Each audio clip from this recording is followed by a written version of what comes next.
In high school, I had a crush on my teacher. Relax. It was innocent. Delusional, but innocent. Every time she walked into class, she'd look straight at me and say, "Eyes up here, don't look anywhere. Look at me."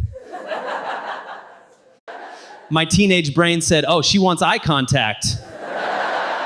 Really? This is destiny. She was explaining fractions.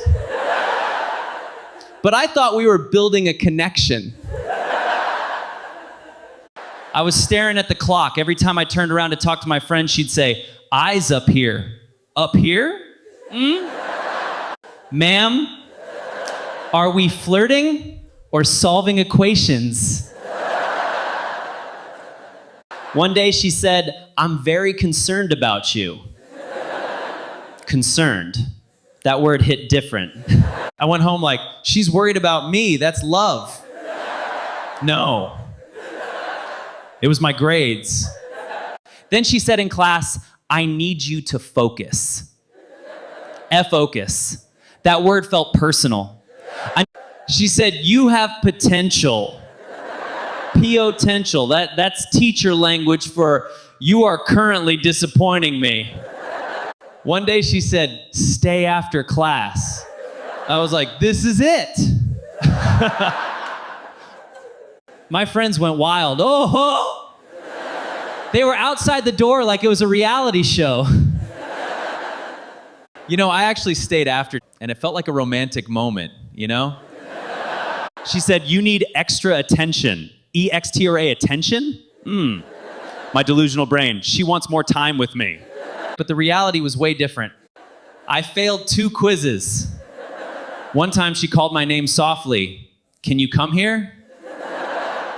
My heart was beating like a drum solo. I walked up like I was in a movie. She handed me my test and extra worksheets. And the way she said, "See me after school." She said last, "I expect more from you." I thought it meant emotionally, but it meant academically. My friends asked, "So, what happened?" I said, "It's complicated." Because how do you explain you got academically rejected? Then it escalated. She called my parents.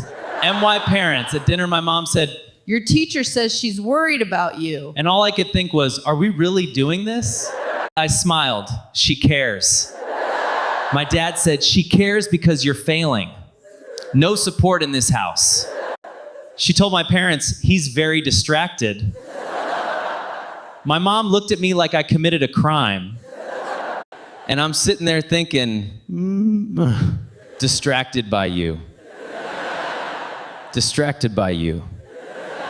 Then she said, "I expect more from him." My mom said, "So do we." It felt like a business merger. Then one day she said in class, "Don't smile like that." I thought she meant my smile was distracting. Turns out I was laughing during a serious lesson. My delusion was undefeated. And the final blow, she moved my seat to the front, right in front of her desk. My friends whispered, "That's prime real estate." It wasn't romantic, it was surveillance. That's when I realized, she didn't have a crush on me. She had concern, academic concern. She didn't want my heart, she wanted my GPA to survive. Honestly, that's the healthiest rejection I've ever had. Because she didn't break my feelings, she improved my grades. And that, my friends, is tough love.